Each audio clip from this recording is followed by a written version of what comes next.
Hello everyone, Coach Carole here with you today. I'm delighted to bring the second live cast in your Personal Genealogy Network Challenge. Good morning, good afternoon, good evening, wherever you might be. In this live cast, I'm talking about live casts. Now, what is a live cast? Well, you're watching one. It's a real-time video audio presentation online where you can watch it on your laptop, desktop, your iPhone or your iPad or any tablet device. I went looking for a description of livecast today and came up with this one from Lucid, which is a tool you can use for livecasts. They say livecast is a term that describes the process of broadcasting real-time live video footage or video feed to an audience accessing the video stream over the internet. I believe that livecasts can change your world, well, at least a part of it, especially as you're building your personal genealogy network. I'm a big fan of livecasts, and I have been doing these for a while now. I've been learning from the masters. I'm going to take you on a little journey today to look at livecasts in a little more specific detail as they relate to your genealogy journey. Those three things are how to choose the live casts that you want to view, how you can create a live cast for yourself, and then I'm going to take you on a little journey back to my personal genealogy network and show you how it has progressed. Let's begin with choosing. My first port of call for you today as part of your activities when you have time is to visit the Roots Tech 2022 website. You can find that by going to www.familysearch.org/Roots Tech. Now you'll see that scrolling across the bottom of your screen now, and I'll also post it underneath the live cast. But the reason I'm telling you to go to Roots Tech is that it is a repository of over 1,000 live casts that you can watch, and they are all related to genealogy research or family history, storytelling, and many different aspects of those by people across the world. It was a 3-day bonanza of interviews with presentations and product demonstrations live online. Now, these live casts are a wonderful way to engage with everyone across the world in a huge conference like Roots Tech. And I'm really pleased that they were able to do it again this year. So go there and have a look at some of the 1,000 events and add them to your playlist. You'll need to log in, so you'll need to register, and then you get your own playlist and you can add those livecast events into your list, your playlist. Then you can go back and listen to them at any time. So that's one place for you to go, and that's Roots Tech. Another, which is a favorite of mine, is located on YouTube.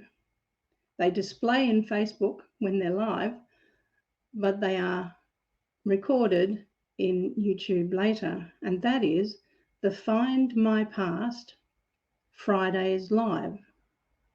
I like these because I can then come in on a Saturday morning and listen to those over breakfast. And they're a great way to catch up on what's happening at Find My Past, which is my favorite tool for researching my ancestral archives. Find My Past Fridays Live are about an hour in length, and they are wonderful to watch, even though you may not be part of it live. You can see the questions pouring in, and you can see the interaction that's happening between the presenters and the audience. And they do have hundreds in their audience. That one is a really good way for you to immerse yourself into a live cast and experience what it's like. The next port of call that you might like to go to is my own set of live casts, which I did in January of this year. So these are 30 tips on research and on storytelling for genealogists and family historians. They're only quite short, and they're all housed in my YouTube channel. So let me just go to my YouTube channel and show that on the screen now. And you'll find that by going to coachcaroleonline.com/YouTube channel. So you can type all of that in and it will take you to my YouTube channel. In there, I have 30 that are based on genealogy that were done this year. And all of these that I'm doing this year in March will be added there for this challenge. So that's another way you can find your live casts. Go to YouTube and find those there. Now, what to look for in terms of the content of the live casts. Just like looking for podcasts, you'll have certain criteria by which you can judge whether or not these are the live casts you want to come back to. Things like, are they focused on the places or the particular eras or the particular genre of genealogy that you are interested in? So look first for their theme. The next to look for is what kind of features do they have in their live cast? Do they have interviews with other genealogists, for example, like I do, or will be doing in this challenge during the week? Or do they have some special giveaways that they may be announcing towards the end of it? That's a really good little strategy for those doing live casts to keep your audience with you, is to say, well, stay tuned because there'll be a special prize at the end for something. One of the things they do in the Find My Past Fridays live is they sometimes give away subscriptions. So people are keen to stay to the end. Another thing to look for is perhaps the duration of those live casts. Given your busy time schedule, what's going to fit for you? 15 minutes, 30, 1 hour. So do look at what they usually produce their live casts for and choose according to the duration. And finally, of course, it's the topics themselves. What are those topics that are going to be presented on that live cast? In some cases, like during this challenge, you may know that in advance. In other cases, it's just potluck. Now, things to do while listening to live casts. I do advocate that you focus on the live cast presentation and try not to stray and do other things at that same time. The visual nature of live casts, I think, will keep your attention a little better than podcasts. As I said in yesterday's live cast, while you're listening to podcasts, you can perhaps do other things, but viewing live casts, I think you need to focus on the screen. What about what to do whilst you're viewing? You could, if it's live, you could send an emoji to say that you're liking what you hear, or you may even make a direct comment. So if there's anyone online today, let me have a look and just see if there's anyone online. Nope, I can't see anyone online directly, but if you were, you could leave a comment and then I can broadcast what that comment was so that you could see it. And that helps with the interactivity of a live cast. So those are the things to do whilst viewing a live cast. What about what to do afterwards? And same as yesterday, I do advocate that once the live cast is finished, make a few notes on what you've learned and wherever possible, share those learnings with other people. Perhaps you want to contact the presenter themselves. Perhaps you'd like to be part of a live cast next time.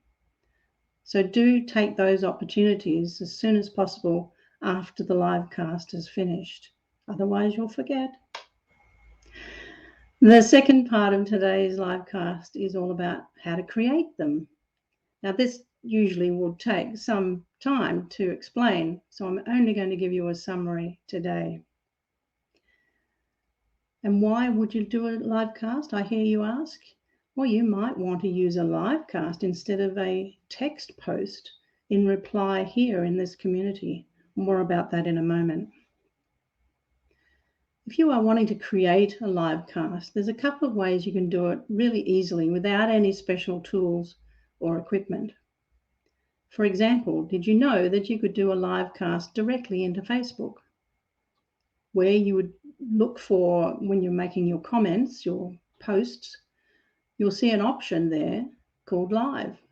Click that and you're live and you're speaking to your audience. That one can be a little bit tricky. There's a bit of a lag and you have to wait and make sure that you are really going live, and you should see some sort of indicator, like in my case, I see a little red ticker that says I'm live, and I've been live for the last 12 minutes, so I better get a move on. So live in Facebook is one way to do it. You can also go live on YouTube if you have your own channel. What about Zoom? Have you ever thought about using Zoom and going live with that? Zoom allows you to broadcast to YouTube or Facebook. And if you're more comfortable with Zoom, then that might be the way to go for you. Today, the live cast is coming to you through StreamYard, which is a service that I pay for, which enables me to do other things like putting the rolling tickers in place on the screen and inviting our guests, as you'll see later in the week. So choosing your live cast tool, that's the first step. Secondly, what are you going to talk about? And I'm hoping that it'll be genealogy of one kind or another. So create a bit of an outline for your content. What I do is a few dot points into a PowerPoint slide, which I look at occasionally, as you'll see my eyes flicking to the left or right. Then you have an outline of what you're going to speak about, rather than a scripted thing. Although, if you're a little nervous about it, you could script the whole thing and read it. The idea, though, is to focus your eyes on the camera, so it looks like I'm speaking directly to you. Once you've created this outline, you then could schedule the live cast. So if you're a member of a Facebook group like this one, you could schedule ahead of time when you would like to do that live cast and just put it in place. Any Facebook group might allow you to do that. So think about that as an option.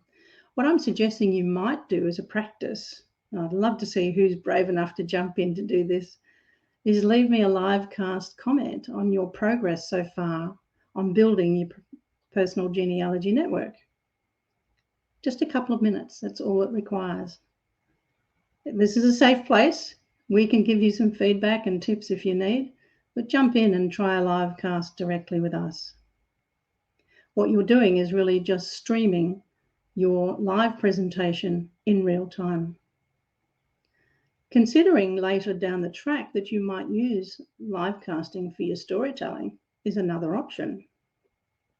Yesterday, I spoke about doing podcasts as stories that you are developing for your ancestors. You could use live casts for the same thing, or you could interview a member of your family. So if you're using StreamYard, for example, you could bring in someone else into the conversation. So that's all about creating a live cast. There's many more places you could go to find out how to do it. YouTube is a great repository for those tutorials. So the third thing I wanted to cover today is just a recap on what I've been doing with my Trello board. So let me share my screen with you now. And here I am back again And this time I'm sharing with you my personal genealogy network that I've constructed in Trello. It has grown somewhat since last you saw it. I built it from the same template that I've given you, and I've changed the background and added a few cards and moved things around and added more visuals. In this column here, or this list for podcasts, you can see those that I mentioned in yesterday's live cast. And what you can do with your cards, of course, is just move them around according to those that you found most useful, and keep adding anything into your card so that you can find them again. So that one needs a URL that I have failed to put in place, so I'll need to do that. So the top 25 genealogy podcasts is that one. In this one, I've included my essential habits of genealogists, my own podcasts, and I've begun to create a little checklist, which is what this is here with the little check mark, for a list of podcasts of interest. And I've added this one where I interviewed Mary Jones, who is one of the writers of the genealogical crime mystery books. And above, I have the link to all of those in my podcasts. So you can put whatever you like into your cards. But coming to today's topic of live casts, here I've put in place those that I've mentioned in the first part of this live cast today. The Roots Tech 2022, the Find My Past Fridays Live, and my own Essential Genealogy Livecast tips. And there's more. But in each one, you'll do the same. You'll just put in your link that you need to go to that main list, in this case, the Family Search Roots Tech. And below, I've created a little space where I'm going to add my playlist links directly from Roots Tech. And as I do those and listen to them, I'll add them into this checklist. Makes it a bit easier for me to find them later. So adding a card is as simple as doing this step. Add a card, give it a name, spelling things correctly, Livecast 2022. And then moving them around in any order that you like. The lists themselves can be moved around as well. So if you want to and you want to keep your focus, you can move them around like so that the first thing you see is the one you're working on at this moment. Making some background changes, you might want to do that. So what you'll need to do there is go over here. Oh, I just had to mention that I've put in a couple of extras to what I had in the template. This has just reminded me that I've put in one about DNA testing, because that's not something that I am an expert in yet, but I want to find out more. And the DNA painter is the one that I found out about during Roots Tech. So I'll put that in place already. So that's just beginning to take shape. But if I want to change the background, at the moment it's a C background, and I might want to change that to give it a different focus. I can choose photos, and I can choose any kind of photo that I like, and it will change the background for me. So have a bit of fun with that when you come back to your PGN. It's just something else that you can do to make it personalized. Right, I'll stop sharing the screen with you now and come back to the screen in Zoom, and wish you good luck in continuing to build your personal genealogy network.